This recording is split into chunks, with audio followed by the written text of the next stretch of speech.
Bonsoir. Je pense que vous avez tous été attirés par le titre.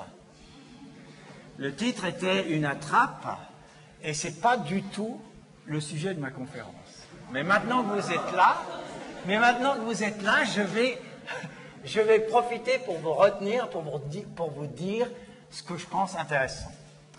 C'est à moitié vrai ce que je vous dis, parce que le titre est inspiré de deux papiers qui ont été publiés en juin cette année, un papier dans Science et un papier dans Nature, et il faut savoir que ces deux revues représentent pour le scientifique un peu ce que la Rolex représente pour le banquier, à savoir si vous n'avez pas publié dans un de ces deux journaux à l'âge de 50 ans, vous avez raté votre carrière.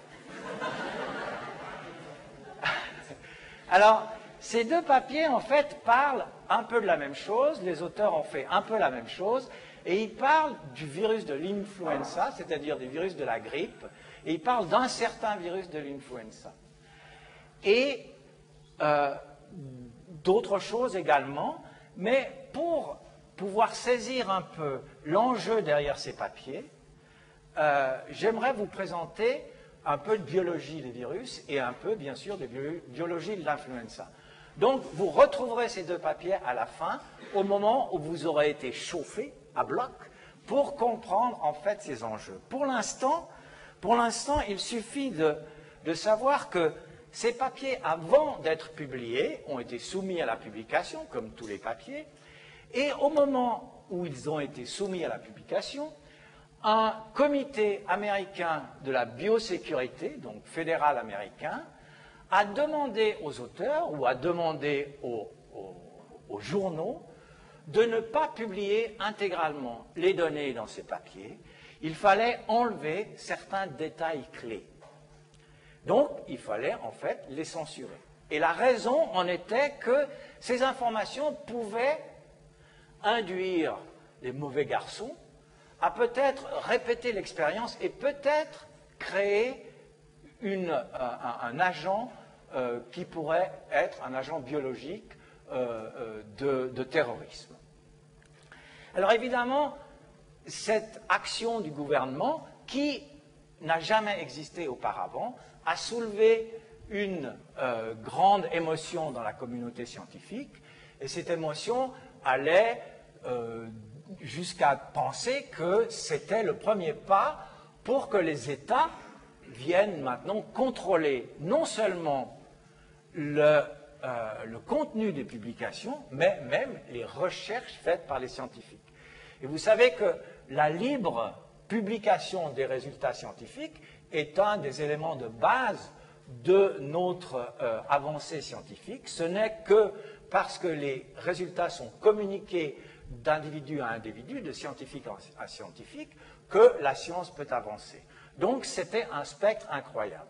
Alors, finalement, les papiers ont été publiés, et il est difficile de savoir à la lecture de ces papiers ce qui a été enlevé, ou si quelque chose a été enlevé, mais ces papiers ont été publiés. L'enjeu, en fait, de ces papiers peut se résumer par cette phrase.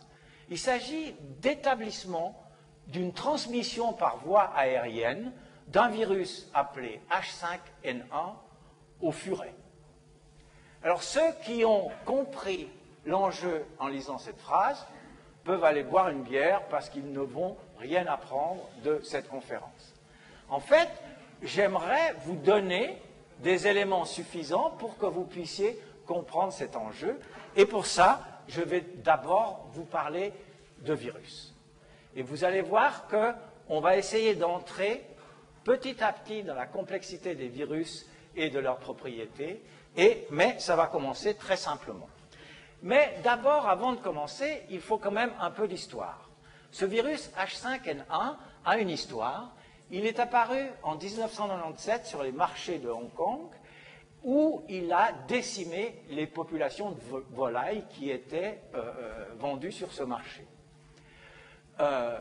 Suite à cette épidémie locale, des millions d'animaux ont été abattus pour, en fait, arrêter la circulation de ce virus dans l'hôte qu'ils infectaient, parce qu'en fait, il y a également eu, à la même époque, une série d'infections, de contamination à l'homme par ce virus, et parmi cette contamination, plus de la moitié des gens qui ont attrapé ce virus à l'époque sont morts. Donc ce virus H5N1 est entré dans la connaissance de la population humaine par un événement dramatique. Suite à son entrée, il a ensuite essaimé dans toute l'Asie, en Afrique et en Europe, où il a fait des épidémies dans les élevages de volailles, ou alors des épidémies dans les cours de petites fermes dans différents endroits du monde. Depuis qu'il a été décrit, 608 cas hospitalisés ont été diagnostiqués par ce virus, et près de 60% des gens infectés sont morts. Donc c'est quand même une chose assez dramatique, même si en contrôlant les individus qui avaient été au contact d'animaux infectés ou au contact de personnes infectées, il en est sorti que 1 à 2% de ces personnes avaient des anticorps contre ce virus, ce qui fait que ces gens ont dû être infectés, mais n'ont apparemment pas développé la maladie. Donc, ça vient un peu décharger le poids de ce virus qui, vraisemblablement, dans les cas hospitalisés, a été pris pour les cas les plus graves. Bien sûr, les gens ne vont pas à l'hôpital pour rien du tout. Donc, pour revenir un peu à l'enjeu, on va le détailler un peu. Le virus, en fait, on le sait maintenant, est un hôte des oies sauvages. Et dans les oies sauvages, ils se comportent très bien, les oies vivent très bien avec ce virus. Mais ce virus, lorsqu'il passe dans d'autres volailles, comme les volailles d'élevage, donc il a un effet dramatique sur ces volailles, notamment les poules, où 100% des poules peuvent mourir dans un élevage, peuvent mourir en 48 heures, et le virus se transmet de poule à poule, et non seulement de volaille à poule.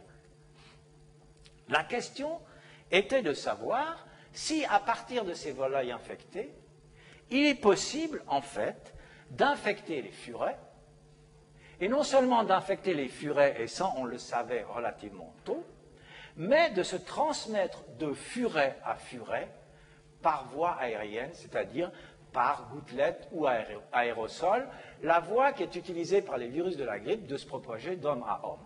Alors pourquoi les furets? Les furets sont des mammifères et sont un excellent modèle pour l'autre mammifère que nous sommes. Et donc, en observant la transmission de furet à furet, on espérait bien obtenir des renseignements sur la transmission d'homme à homme. Venons-en maintenant à la biologie des virus, en commençant par vous dire ce qu'est un virus. Alors, un virus est un organisme biologique très simple. Il est constitué d'une information génétique, comme tous les organismes vivants. Vous savez maintenant, tout le monde, tout le grand public sait que l'information génétique est supportée par une molécule qui s'appelle l'ADN. C'est l'ADN qui définit biologiquement ce que nous sommes et qui définit le plan de construction des organismes vivants. Une petite particularité pour les virus, le support de l'information génétique n'est pas seulement l'ADN, mais on trouve des virus pour lesquels le support est de l'ARN. Alors, la distinction ADN-ARN est extrêmement importante, mais on peut très bien comprendre ce qui va suivre en ne sachant pas la différence. Donc, restons-en à l'information génétique qui est représentée par ce trait noir. En plus de l'information génétique, les virus sont composés d'une coque extérieure de protection composée de protéines ou de lipides. Cette coque n'est pas seulement une coque de protection, mais elle contient également des molécules, des protéines qui ont des activités biologiques importantes pour le virus. Alors, les virus ont des formes diverses, sphériques, oblongues, filamenteuses, ont la propriété d'être de taille très très petite.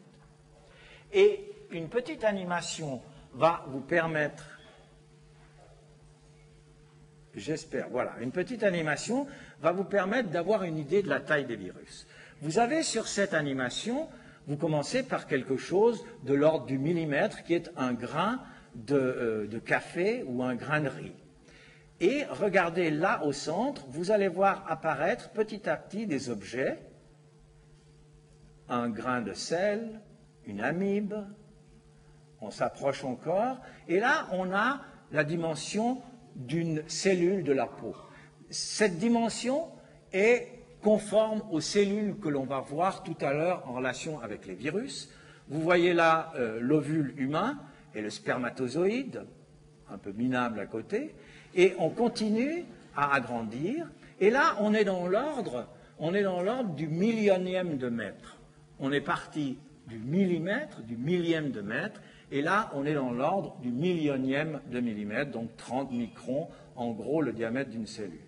On avance encore dans le plus petit, on trouve le chromosome X, encore une fois énorme, la bactérie, divers organelles, la levure de boulangerie, et on avance encore et on voit finalement apparaître les virus. Les virus, virus de la rougeole, de la grippe, le HIV, qui sont de l'ordre du nanomètre. Le nanomètre, c'est un milliardième de mètre. Donc, en gros, un virus est 1000 fois plus petit qu'une cellule. Retenez ça. Et puis, si on avance encore dans le petit, on trouve maintenant des molécules qui sont des protéines. Vous avez ici un anticorps, et vous allez entendre parler d'anticorps, mais cet anticorps a la taille un peu des protéines dont on va parler en ce qui concerne les virus, et encore en plus petit, un acide aminé. Vous savez que les protéines sont faites d'une chaîne d'acides aminés. Il faut environ 300 à 400 de ces acides aminés pour faire une protéine telle que l'anticorps. Donc voilà un peu la dimension à laquelle on se situe en parlant des virus. Les virus, bien sûr, ne sont pas visibles à l'œil nu, ils sont visibles au microscope électronique seulement. Ceci étant dit, on peut continuer. Donc, première étape, qu'est-ce qu'un virus? Quelle est sa dimension, sa composition? Deuxième étape importante, c'est le cycle de multiplication du virus. Et pour ça, simplement, on présente une cellule, cette fameuse cellule qui est la cellule de l'organisme, la cellule de la peau de tout à l'heure, et un virus. Alors évidemment, ce virus n'est pas à l'échelle de la cellule. À l'échelle de la cellule, ce virus serait plus proche du point vert qui est là. Ce virus entre dans la cellule et, dans une question d'heures, qui varie selon les virus et selon les types de cellules, se multiplie dans cette cellule pour produire des milliers de cellules de virus à la sortie. Donc ça, c'est la multiplication virale.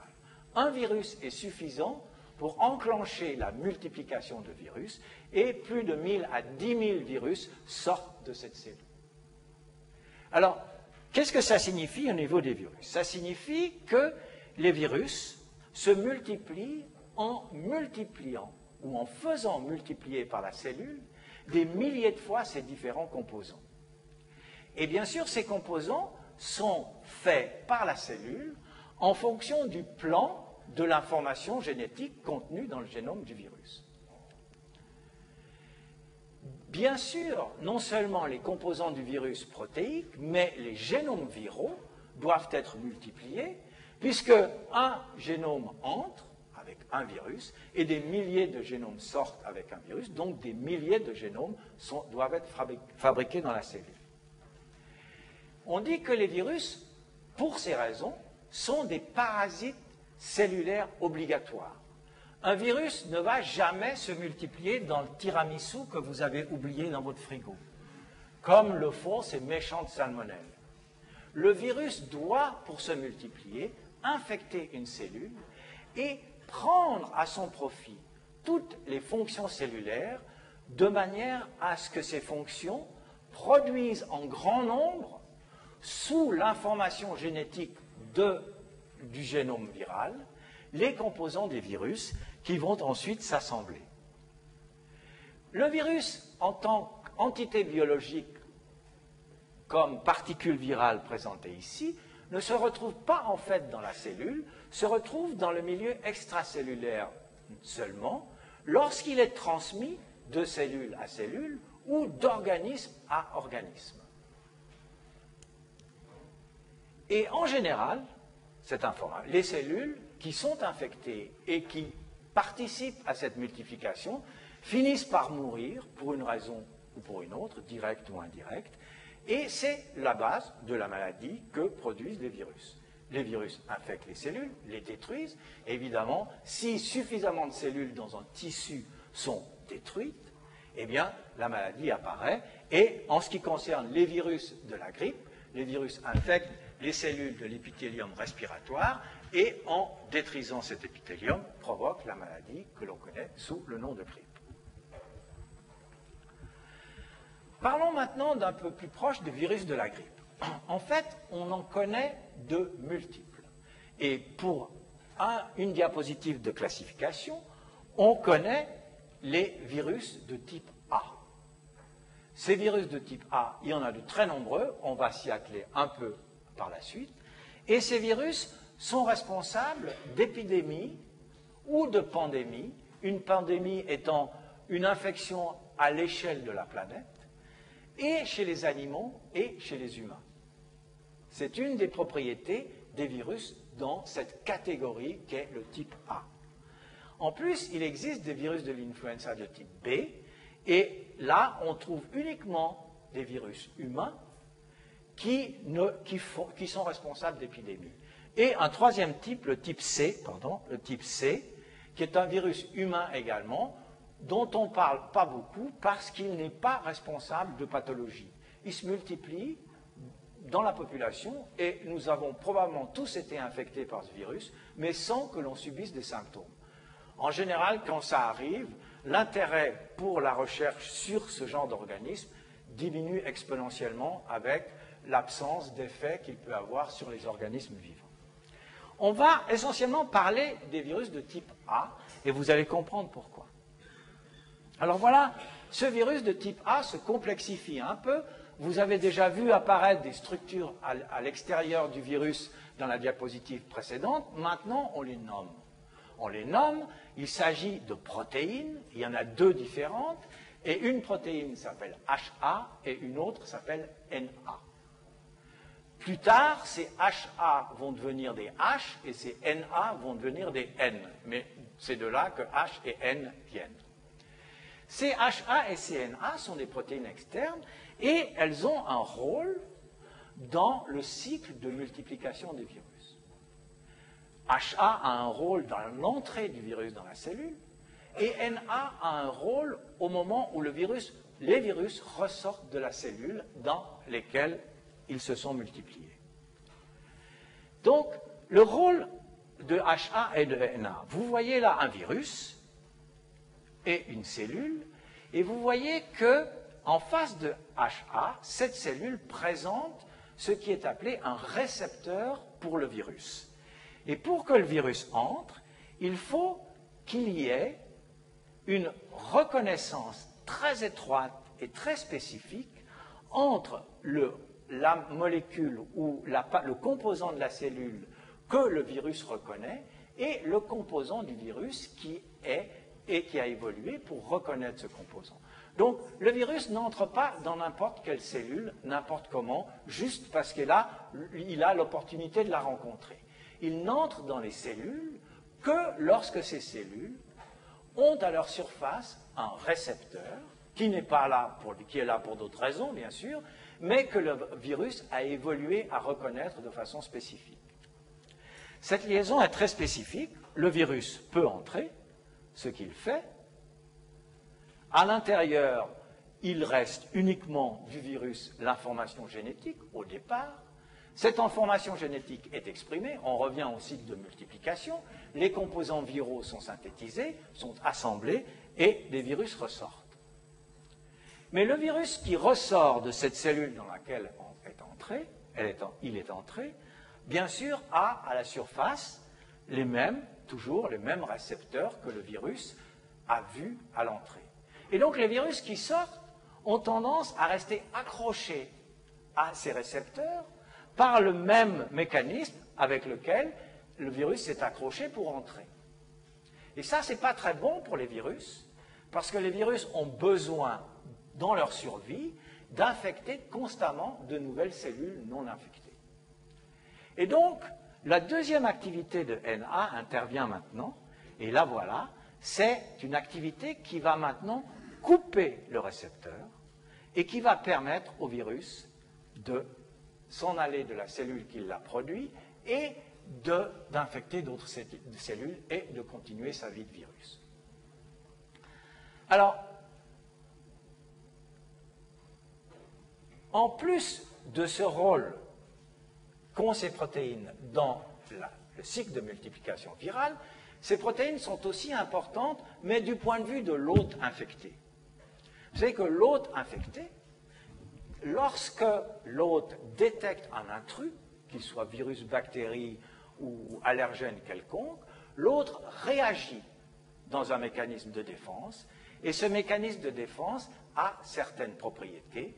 En l'occurrence, ici, ce mécanisme produit, ici et dans tous les cas, produit des anticorps qui sont des composants que l'organisme produit, et ces anticorps sont en fait des molécules qui spécifiquement reconnaissent les protéines qui font partie de l'intrus qui infecte.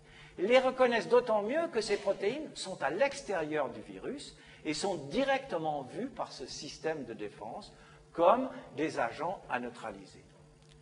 Et ces anticorps ont la propriété, bien sûr, de lier ces composants viraux, et en liant ces composants viraux, a la capacité de bloquer l'infectivité de ce virus. On parle de neutralisation du virus par les anticorps, et c'est de cette façon que le système immun se défend dans cette voie-là, en neutralisant l'infection du virus, en ne permettant pas au virus d'aller infecter d'autres cellules.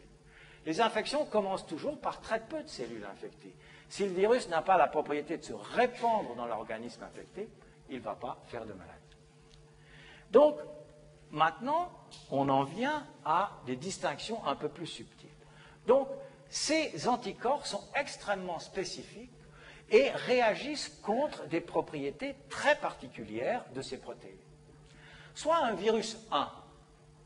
Ce virus 1 qui infecte un organisme va susciter des anticorps qui sont dirigés contre ce H1 ou contre ce N1. Et donc ces anticorps ont une spécificité uniquement pour ce virus qui est un virus 1. Un virus 2 intervient et infecte, et ce virus 2 ne va pas être reconnu par des anticorps montés contre H1 et N1, et donc de nouveaux anticorps vont être montés contre ce virus 2, contre ce H2 et ce N2. Et c'est sur cette base de spécificité, de réactivité d'anticorps face à des virus, ces anticorps qui ont ou non la propriété de neutraliser les virus, qu'une classification a été établie par l'observation, et à ce jour, on connaît jusqu'à 17 différents H et 9 différents N. Donc 17 différents H courent dans la population mondiale d'animaux et de volailles et de mammifères, et 9 N différents. Évidemment, ces H et ces N peuvent se combiner entre eux. Certains virus peuvent avoir un H1 et un N9, ou un H5 et un N1. Donc on revient au virus du départ, H5N1, ce n'est pas autre chose qu'une classification ou une identification du virus en fonction de ces protéines que les virus ont à la surface. Alors où sont tous ces virus? Tous ces virus sont trouvés dans le monde aviaire aquatique, les oies sauvages, les canards, et à partir où on trouve en fait les 16 différents H, le H17 a été découvert récemment, ce printemps, et a été décrit dans un virus de chauve-souris. Ça a été une première. Les chauves-souris sont des animaux qui sont excellents pour les virus. Ils recèlent de toute une série de virus qui, de temps à autre, ressort des chauves-souris pour aller infecter d'autres espèces.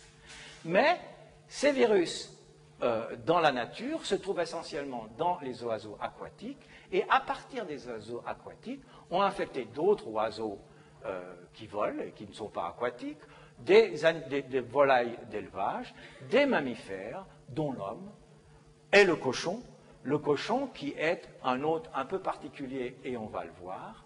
Et vous voyez décrits certains des virus ou certains de ces protéines qui ont été trouvées dans différents animaux. Chez l'homme, en fait, on a connu dans la population humaine différents virus, H2N8, H3N8, H1N1, H2N2, H3N2, H1N1 et finalement en 2009 le H1N1 pandémique. Donc voilà les virus qui ont côtoyé l'homme depuis qu'on est en mesure de le savoir. Donc le monde aviaire est une réserve de virus de la grippe de type A et une source de virus pour les virus humains. Les virus humains de la grippe sont tous issus du monde aviaire. Mais alors pourquoi parle-t-on de virus aviaire et de virus humain? Alors un virus aviaire est un virus qui circule dans le monde aviaire, c'est-à-dire qui se transmet d'oiseau à oiseau. Un virus humain est un virus qui circule dans le monde humain, qui est capable de se transmettre d'humain à humain. Et en principe, il y a une barrière entre les deux espèces, au sens où le virus aviaire n'infecte pas, ne circule pas chez les humains, si c'est un virus aviaire, et l'inverse est vrai, un virus humain ne circule pas dans le monde aviaire.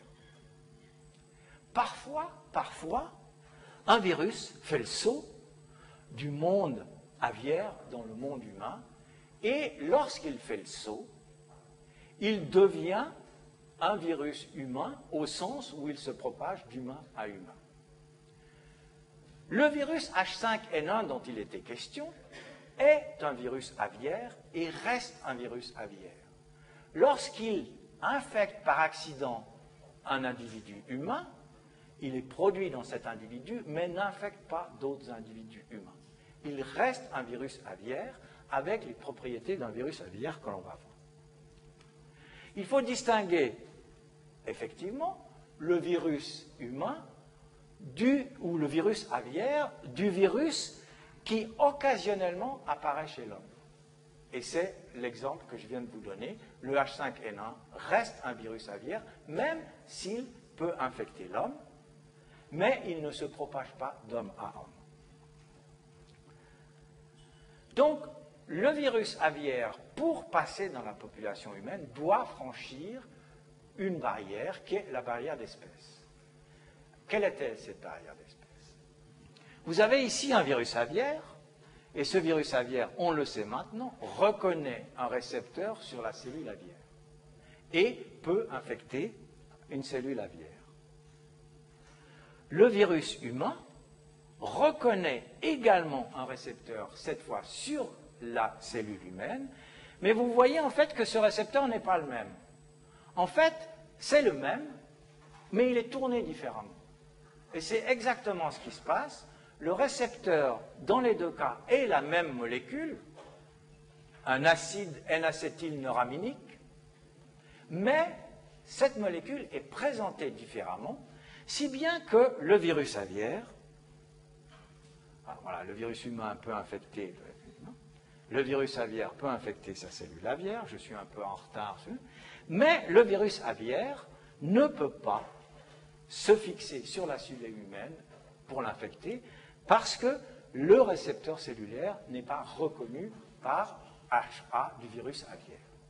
Donc, pour qu'un virus aviaire puisse infecter une cellule humaine, il faut au minimum que ce virus aviaire ait changé son récepteur, son HA, la molécule qui reconnaît le récepteur, pour que cette infection puisse avoir lieu suite à la reconnaissance du récepteur cellulaire par le virus.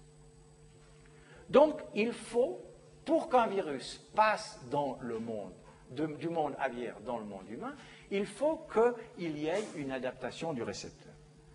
La question est qu'il ne faut pas seulement cette adaptation-là, mais on va rester bloqué sur ce type d'adaptation comme exemple. Il ne s'agit pas seulement de cette adaptation, mais cette adaptation doit être plus large. Voyez un virus aviaire qui a acquis son récepteur, qui a acquis la reconnaissance du récepteur humain et qui peut entrer dans la cellule humaine. Ce virus contient de l'information pour des protéines qui ont été faites dans le monde aviaire. Et tout à coup, ce virus se trouve dans le monde humain. Et le monde aviaire n'est pas tout à fait, le monde cellulaire aviaire n'est pas tout à fait identique au monde cellulaire humain. Si bien que cette adaptation dont on a parlé pour HA qui reconnaît son récepteur doit se faire également pour les autres protéines virales qui, dans le cycle de multiplication, ont à interagir avec des partenaires cellulaires. Mais on va laisser de côté cette adaptation-là parce qu'il est suffisant pour la compréhension de se fixer sur le récepteur, et plus facile également.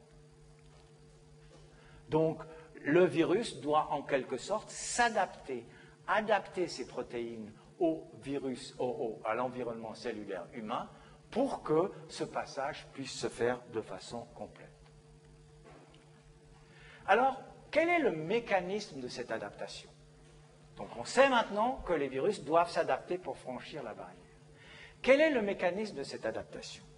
Donc, vous vous souvenez, dans le cycle de multiplication, un génome viral entre et des milliers en sortent. Donc, il y a une étape de multiplication de ce génome à l'intérieur de la cellule infectée. Cette multiplication est faite par une enzyme et il se trouve, et c'est la dernière fois qu'on va parler du support de l'information génétique comme ARN, il se trouve que dans la cellule, qu'elle soit aviaire ou humaine, il n'y a pas d'activité qui puisse multiplier une molécule d'ARN pour en faire une autre. Donc cette activité est une activité virale. Quand on dit ça, on dit que l'information génétique pour produire cette activité doit être contenue dans le génome du virus uniquement. Dans la cellule, malgré les milliards de bases d'ADN, il n'y a pas cette activité. Donc, pour multiplier le génome, on a à disposition une enzyme virale qu'on appelle une réplicase pour répliquer le génome. Et voilà, la réplicase, c'est le trait bleu, et elle travaille. Elle travaille, elle copie, elle copie, elle copie, elle copie, elle copie. Et si elle copie autant, c'est qu'elle doit beaucoup copier, mais c'est aussi que je n'ai pas maîtrisé l'animation. Donc, après avoir copié les génomes, évidemment, il y en a plus de 10 000 dans la cellule, et vous voyez en fait que chacun de ces génomes est identique au génome entrant qui a servi de copie. Alors, ce n'est pas tout à fait comme ça que ça se passe. Et c'est pour ça qu'il aurait fallu accélérer un peu. Ce qui se passe est vu plutôt ici. Vous recommencez avec une réplicase qui copie, qui copie, qui copie, qui copie, qui copie. Voilà.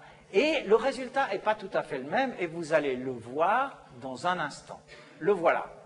Vous avez en fait la production d'une série de génomes qui ne sont pas tout à fait identiques au génome de départ. Et cette absence d'identité vient du fait que dans son activité de réplication du génome, cette activité virale introduit des erreurs. Il introduit des mutations. Et il le fait de façon totalement aléatoire, à une fréquence qui veut qu'à peu près, pour chaque synthèse d'un génome, il y a la probabilité d'introduire une mutation. De façon aléatoire, si bien que ces génomes, en fin de course, dans une infection, ne sont pas totalement identiques les uns des autres. Il faut encore voir que, par exemple, ce génome, une fois synthétisé, va pouvoir être le chablon pour produire de nouveaux génomes, si bien que ce génome peut contenir plus d'une mutation. Autant de fois qu'il peut être utilisé en chaîne pour faire des génomes. Donc, le résultat, c'est que la réplicase travaille avec une infidélité programmée. Cette infidélité programmée aboutit à une grande variabilité génétique. Ces génomes sont tous distincts, même de façon minime. Pourquoi? Pourquoi diable la nature a-t-elle évolué pour un virus avec une enzyme qui est faite pour ne pas copier exactement le génome précédent? Alors qu'on dit que la réplication de l'information génétique doit être absolument maintenue pour que l'organisme puisse continuer à exister de façon permanente. Eh bien, regardons l'effet de ces mutations au niveau de la production des composants viraux. Évidemment, l'information génétique sert à faire des protéines, et parmi ces protéines, on va d'une grosse fixer sur le récepteur, et à la sortie de cette infection, suite à l'introduction de ces mutations, au niveau du récepteur, on va voir un certain nombre de virus, la majorité même, qui vont être comme le virus entrant, ayant subi aucune mutation dans cette partie de l'information génétique, on retrouve le virus aviaire avec sa protéine HA qui reconnaît le récepteur aviaire. Et puis on trouve de drôles de choses. On trouve des virus qui affichent des HA qui ressemblent à rien. Et ces HA qui ressemblent à rien n'ont pas beaucoup de chances de continuer à exister dans la mesure où ces virus, pour continuer à exister, doivent infecter d'autres cellules.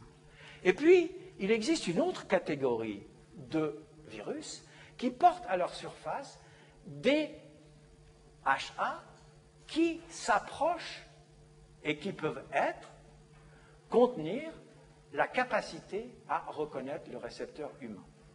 Donc, le but de cette variabilité, le but de cette infidélité programmée, c'est de générer suffisamment de variabilité génétique pour que le pool de virus qui soit produit contienne en permanence, s'il est suffisamment grand, les solutions à tout changement auquel le virus pourrait être exposé.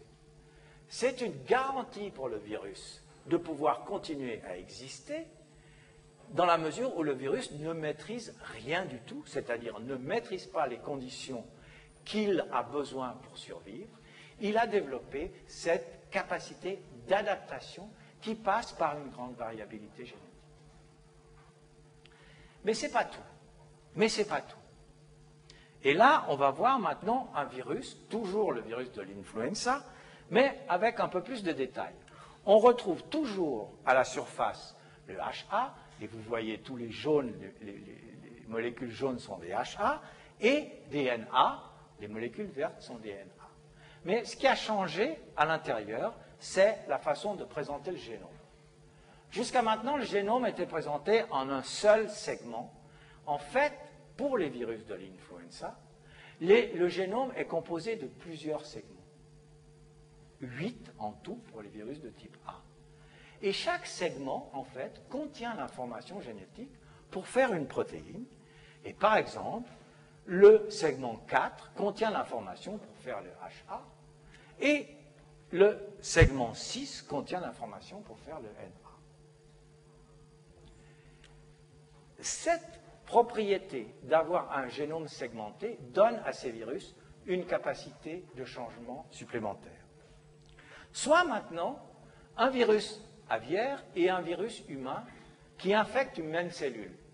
Vous allez me dire, ah, c'est pas possible. C'est pas possible.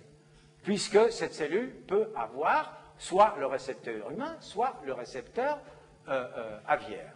Eh bien, il se trouve que le porc, je vous l'ai dit au début, est une espèce particulière, en plus de donner du jambon magnifique, c'est que ces cellules de l'épithélium respiratoire contiennent les deux types de récepteurs.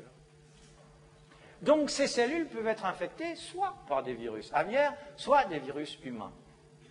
Lorsque ça arrive, lorsqu'une même cellule est infectée par un virus aviaire et par un virus humain, cette cellule va produire bien sûr des virus aviaires, des virus humains, mais va produire des virus dans lesquels il y a eu un réassortiment de ces segments. Le segment 4, ou le segment 4 du virus humain, a été pris avec les autres segments au moment de la formation de particules virales, avec les autres segments du virus aviaire, pour donner un virus aviaire qui maintenant contient l'information pour faire un HA qui reconnaît les cellules humaines. Donc,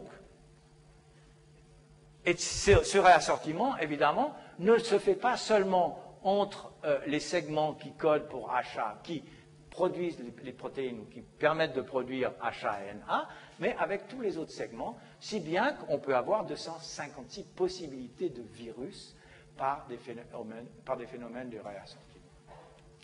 Donc, ceci n'est pas juste une théorie académique, parce que si on regarde les virus que l'on connaît avoir passé des virus aviaires dans le monde humain, on a l'exemple de ce virus H1N1 en 1918, ce fameux virus. Et ce virus, on pense, mais il y a encore des disputes à ce sujet, qu'il a passé d'un virus aviaire dans le monde humain par le mécanisme des changements mutationnels faits par l'ARN polymérase. On n'en est pas très sûr, mais c'est, disons, la théorie qui prédomine. Mais, quelques années plus tard, 30 ans ou 40 ans plus tard, ce virus a rencontré un virus aviaire et il y a eu un réassortiment entre ces deux virus pour donner le virus qui est apparu dans la population humaine en 1957, où vous voyez que dans ce virus, le segment 4 du virus précédent a été remplacé par un segment du virus aviaire et le segment 6 également, ce qui fait qu'à la surface de ce virus, il n'y avait ni H1 ni N1, mais un H2 et un N2. Ce virus, 10 ans plus tard, a rencontré un autre virus aviaire, nouveau réassortiment, pour donner un virus dans lequel le segment 6 est resté le même, les NA sont toujours verts, mais le segment 4 a été pris du virus aviaire, d'où un nouveau virus. Et le champion du réassortiment est le virus qui est arrivé dans la population humaine en 2009, le virus pandémique, qui est le résultat de réassortiments multiples entre virus humain, virus aviaire, virus porcin, virus aviaire, et de fil en aiguille, on en est arrivé à un virus avec une panoplie de segments qui ont différentes origines. Donc le réassortiment participe aussi bien que les mutations ponctuelles à l'évolution de ces virus. Donc la variabilité génétique qui est requise pour passer d'une espèce à l'autre, en l'occurrence des oiseaux à l'homme, est en fait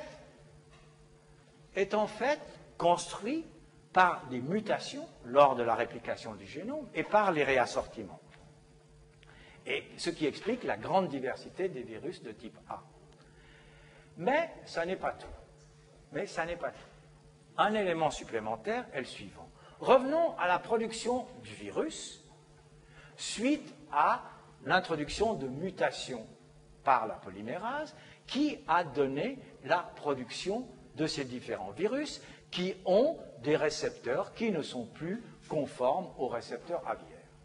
Et par hasard ici, un virus qui a un HA qui reconnaît le récepteur humain. Ce virus n'a pas beaucoup de chance dans le milieu aviaire. Pourquoi? Parce que dans le milieu aviaire, pour infecter une cellule, il faut pouvoir reconnaître le récepteur aviaire. Donc, ce virus va disparaître, vraisemblablement, à moins qu'il retrouve un avantage sélectif, et cet avantage sélectif serait que cette population de virus infecte maintenant un individu humain.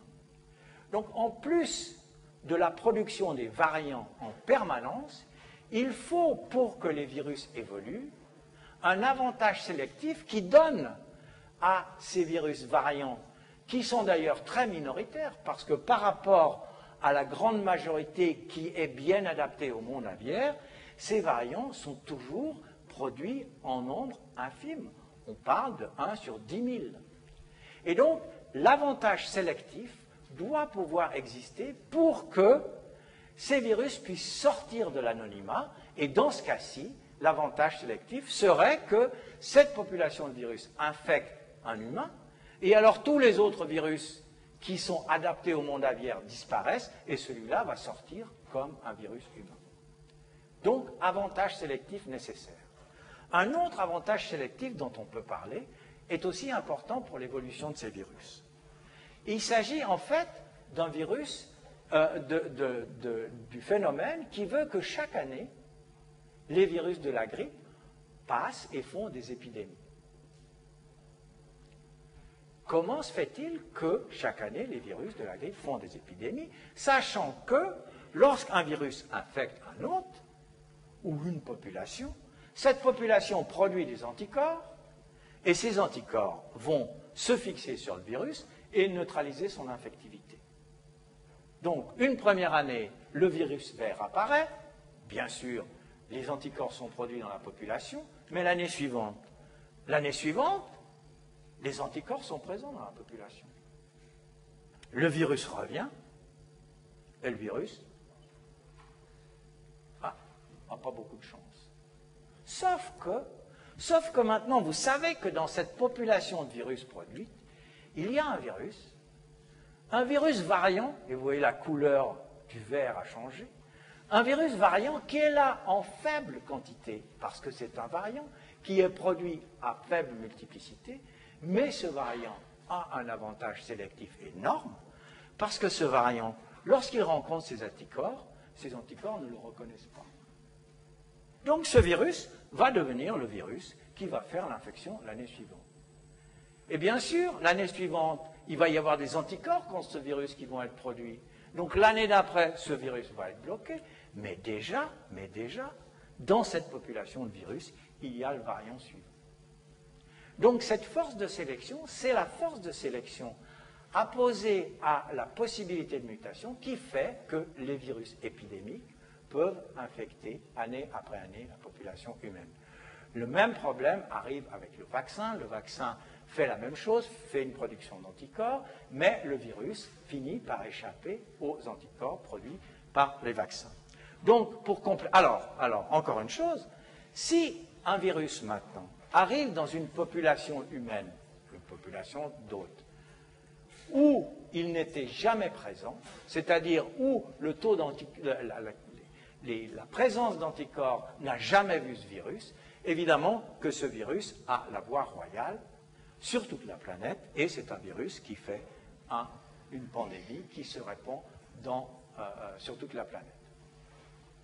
Donc, la variabilité génétique est construite par les mutations et par les réassortiments, et évoluant dans un cadre sélectif permanent. On arrive maintenant au résumé de ce que je voulais vous dire, et le résumé vous dit, on a parlé de la variété des virus de la grippe de type A, et vous savez ce dont il s'agit. On a parlé des mécanismes qui génèrent cette variété. On a évoqué la dynamique d'évolution de ces virus placés dans un cadre sélectif permanent et leur capacité à émerger dans de nouvelles populations d'hôtes, nouvelles espèces d'hôtes. On a donné une explication des épidémies récurrentes de la grippe et on a donné une explication des pandémies. Et on peut retourner maintenant à nos deux papiers. Nos deux papiers, en fait,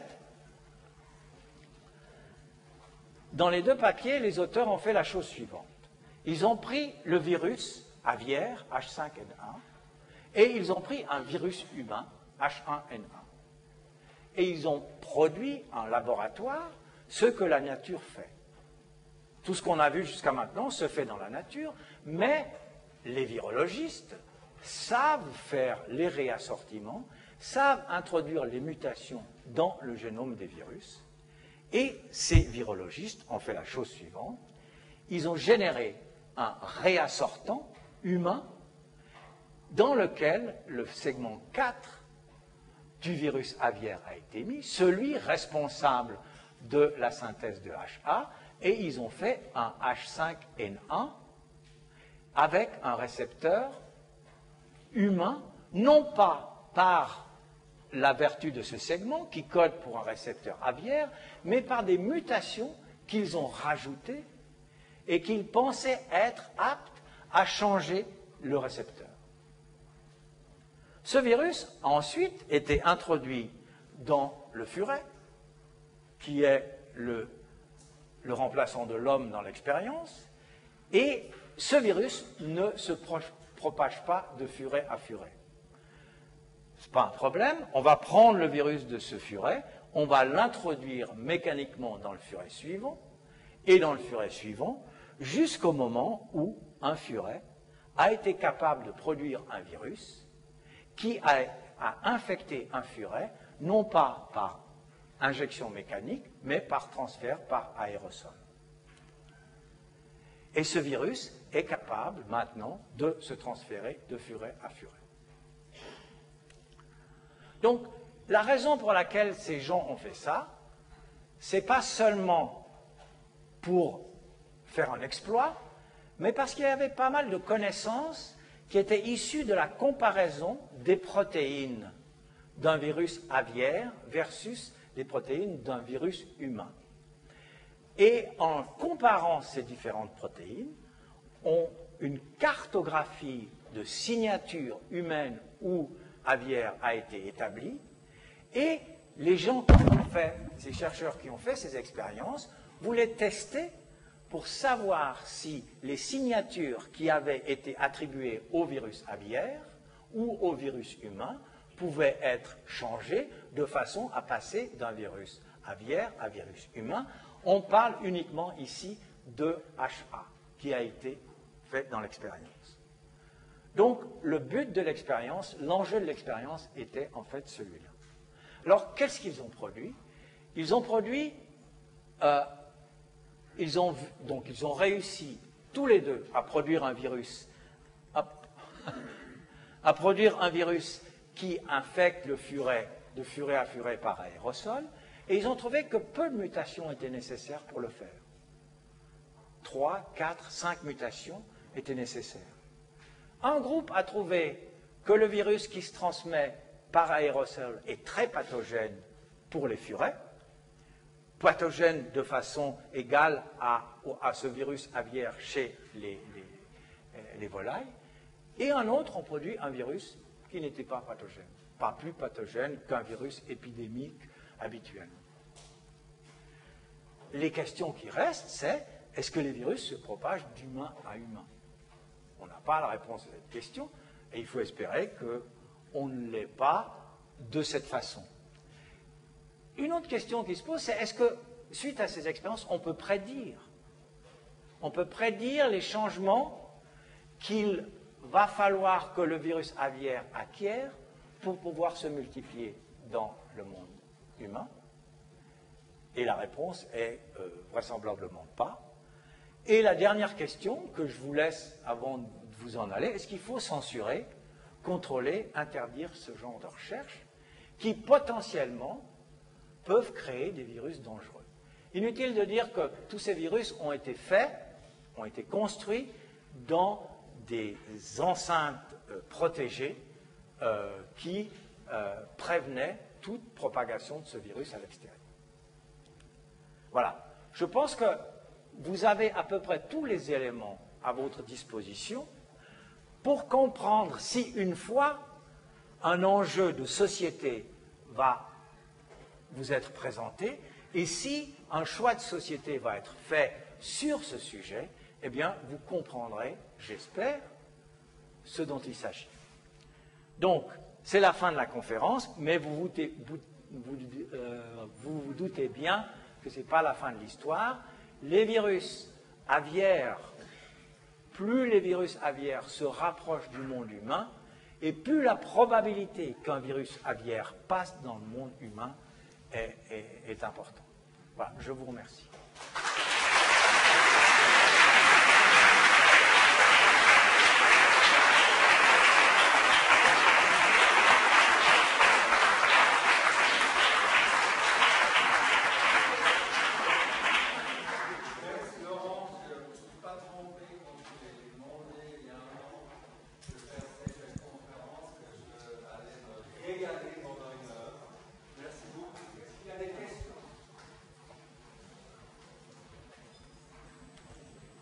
Bon, le jeune homme là-haut.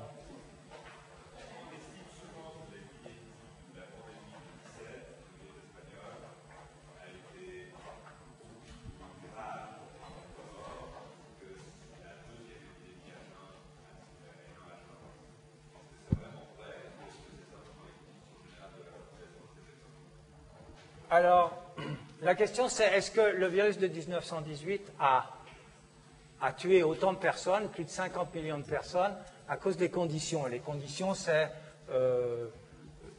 une guerre horrible qui a affaibli les populations, c'est le fait qu'il n'y avait pas d'antibiotiques, on n'a pas parlé de ça, mais les virus de la grippe font le lit des surinfections bactériennes, et à l'époque, il n'y avait pas d'antibiotiques. Alors, est-ce que ce virus était plus virulent que les virus que nous connaissons actuellement dans la population humaine? La réponse est oui. La réponse est oui. Effectivement, il y a eu pas mal de surinfections bactériennes, mais à peu près de la moitié de ces 50 millions de morts sont morts directement de pneumonie à virus de la grippe, avant même qu'une surinfection puisse avoir lieu dans les 5 jours après infection. Donc on sait que ce virus était particulier pour cette raison, et pour la raison que, contrairement au virus de la grippe que nous connaissons, les personnes à risque sont les enfants tout jeunes et les personnes d'âge mûr, alors que ce virus-là a infecté et a tué un nombre de jeunes personnes en bonne santé. Et on croit savoir, on n'a pas toutes les réponses, mais on croit savoir que ce virus avait certaines propriétés qui expliquent sa virulence. Et on le sait, parce que ça, c'est un autre, si je peux, c'est un autre tour de force de virologistes. On a réussi à recréer le virus de 1918.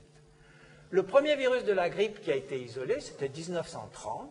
Donc en 1918, on savait que c'était un virus qui provoquait la pandémie, mais on n'a pas réussi à l'isoler. On a isolé un virus que 15 ans plus tard. Mais, de nos jours, dans la dernière décennie, on a recréé ce virus. Vous vous souvenez de Jurassic Park? Jurassic Park, on est allé chercher le génome des dinosaures dans l'ambre. Eh bien, on a fait la même chose avec les virus de la grippe. On est allé chercher le génome des virus de la grippe dans des morceaux d'autopsie maintenus dans le formol. On est allé chercher des virus de la grippe dans des cadavres qui avaient été enterrés dans le permafrost dans les pays du Nord. Et on a pu recréer la séquence d'informations génétiques qui existait dans ces virus. Et à partir de cette information génétique, on a recréé le génome du virus. Et donc on a à disposition, à l'heure actuelle, un virus de la grippe de 1918 qui a été recréé en laboratoire. Et celui-là, il faut pas on n'espère pas qu'il va s'échapper. Alors, il y avait une autre question?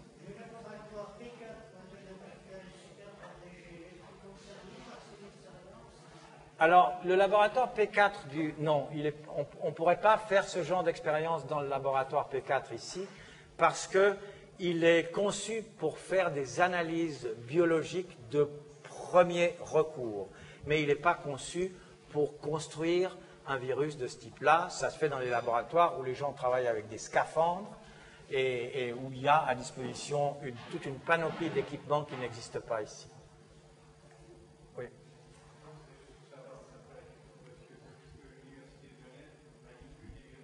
Non. Non. Alors, ici, à l'université, dans cette maison, on a un P3, un niveau P3, dans lequel, par exemple, on travaille avec HIV. Et ce niveau P3 est une chambre dans laquelle il y a une pression négative, c'est-à-dire que l'air entre mais ne sort pas. Donc, le virus ne peut pas s'échapper de cette pièce à cause de cette pression négative. En plus, il y a d'autres équipements, il y a un stérilisateur à la sortie, rien ne sort de cette pièce sans avoir été stérilisé, il y a un sas à l'entrée, les gens qui entrent ont des équipements, non pas des scaphandres, mais portent des blouses, des masques, des chapeaux, des chaussons. Donc il y a cette norme qui permet de travailler avec des virus de la classe P3. L'Office fédéral de la santé publique édite des journaux, des documents dans lesquels tous les micro-organismes sont classifiés en fonction de leur degré de dangerosité et qui nécessitent des laboratoires adaptés à ces dangers. La plupart des virus qui circulent dans la population humaine, les virus de la rougeole, les virus de la grippe, peuvent être épidémiques, donc peuvent être manipulés dans un laboratoire de type P2. Lorsque le pandémique H1N1 est arrivé en 2009, on a d'abord dit que ça devait être un P3 parce qu'on ne connaissait pas sa virulence. Ensuite, il est passé dans le P2. Non, on n'a pas de P4. Ce sont des équipements lourds et très coûteux à maintenir.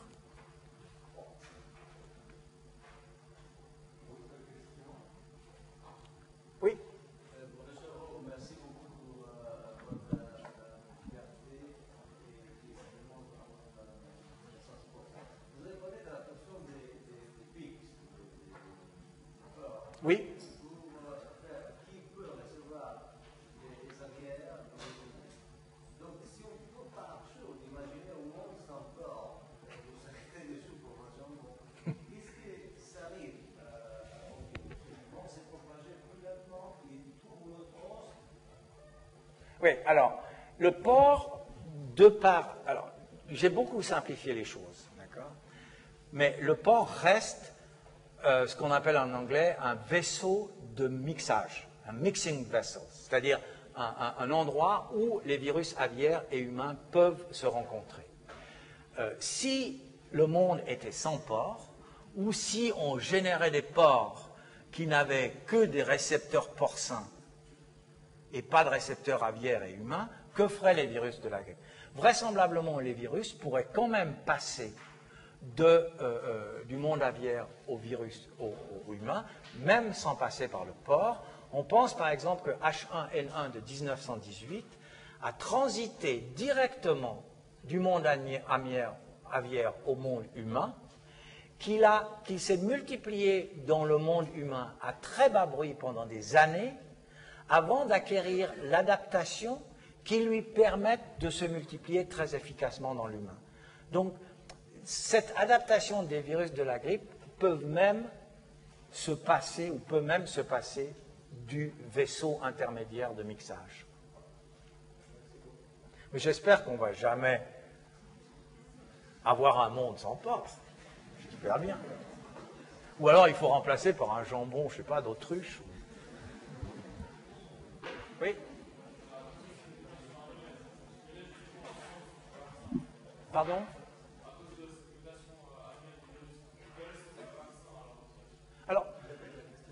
Alors, qu'est-ce qu'il en est du vaccin? Si le virus change tout le temps, à quoi sert le vaccin? Alors, le vaccin doit être adapté année après année. Le virus circule en permanence sur la planète. Il circule dans l'hémisphère nord en hiver et dans l'hémisphère sud en été chez nous. Les conditions de transmission du virus sont les meilleures à basse température avec un certain taux d'humidité. Donc, en été, il y a rarement des épidémies de grippe chez nous, mais le virus circule dans l'hémisphère sud. Et, en circulant, évolue et change. À un certain moment, l'OMS prend des échantillons du virus qui circule dans l'hémisphère sud, les caractérise et dit, ben voilà, c'est sur cette base-là qu'on va faire les vaccins pour l'hémisphère nord. Ceci arrive en mars de l'année pour que le vaccin soit prêt à cette période-ci de l'année. Il arrive, et il est arrivé l'année passée, qu'entre le moment où l'OMS dit ben voilà, ça c'est le virus qui va entrer dans le vaccin de cette année pour l'hémisphère nord, où le virus change encore, et où le vaccin n'est pas très bien adapté au virus qui circule effectivement dans la période d'épidémie. Mais l'adaptation du vaccin d'année en année vient de l'évolution de ces virus. Et chaque année ou chaque 2 ans, l'OMS édicte ou définit les virus qui vont devoir faire partie du vaccin. Il y a une question Oui, pardon. Non, non, allez-y. Allez-y, j'ai assez parlé.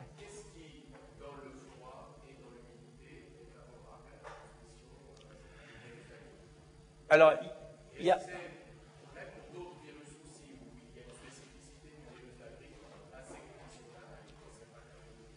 Alors d'abord, ce n'est pas l'unique condition. Il y a probablement des conditions, on va dire, sociales. En hiver, les gens vivent beaucoup plus en vase clos qu'en été. En hiver, c'est les écoles et les principaux vecteurs dans la population des virus de la grippe sont les enfants dans les écoles. Les enfants qui vont à l'école sont des vecteurs merveilleux. Ils sont en général très aimants des parents et ils reviennent avec ces virus et les répandent. À tel point qu'un des plans pour essayer d'enrayer le développement d'une pandémie est de fermer complètement les écoles. On espère de ce fait non pas éliminer une pandémie, c'est-à-dire un virus qui ferait le tour de la planète, mais on espère le ralentir suffisamment pour qu'il n'y ait pas trop de monde infecté en même temps, au cas où ce virus aurait des conséquences très graves. Donc, alors, conditions sociologiques. Maintenant, il y a aussi, comme le virus se transmet en gouttelettes ou en aérosol, la température ambiante et le degré d'humidité influencent sur la taille de ces gouttelettes ou sur la composition de l'aérosol, qui est plus propice à transmettre le virus d'un individu à un autre. Et puis, il y a un troisième élément, c'est la stabilité du virus hors de l'organisme.